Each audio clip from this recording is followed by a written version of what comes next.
The word command comes from the Latin mandare, meaning to commit or entrust, from which we also get mandate.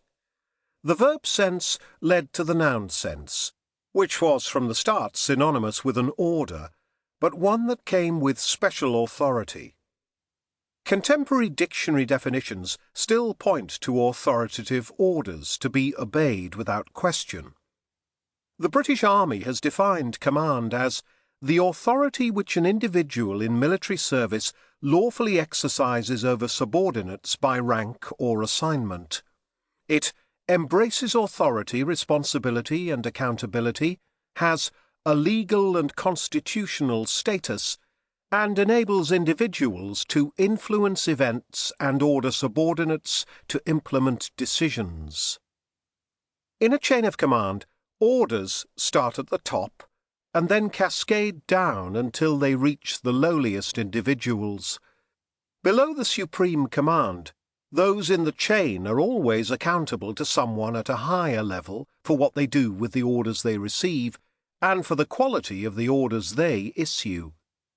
Those on the receiving end of orders may have inner doubts and uncertainties, or even make known their misgivings openly, but the orders must still be followed, and followed well. Commands are therefore much more than requests or suggestions, and, when a command is challenged, it is not only the wisdom of a particular instruction that is questioned, but also, potentially, the whole hierarchical structure behind it. To disobey an order is insubordination. To walk away is desertion. To depose a commander is mutiny.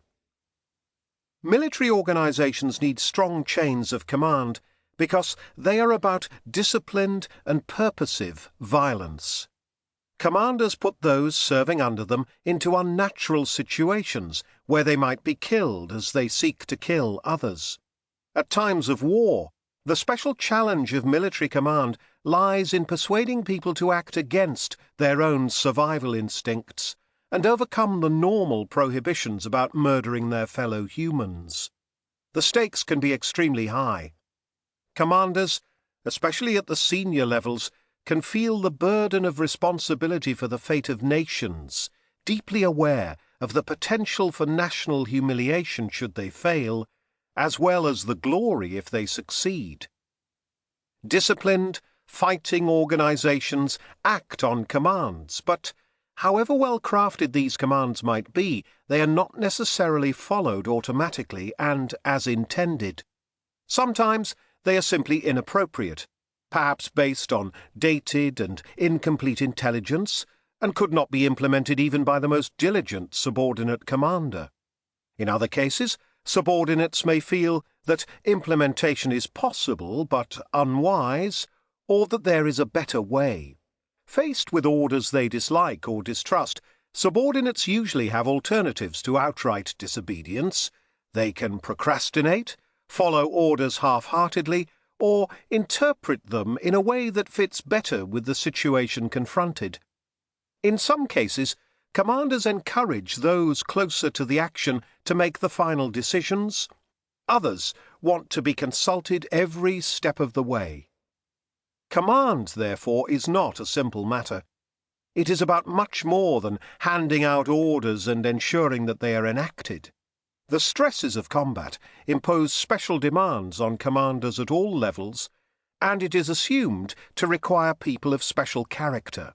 The qualities that contribute to effective command are often those that would be admirable in almost any setting: professional knowledge, efficient use of resources, communication skills, ability to get on with others, moral purpose, sense of responsibility and care for subordinates.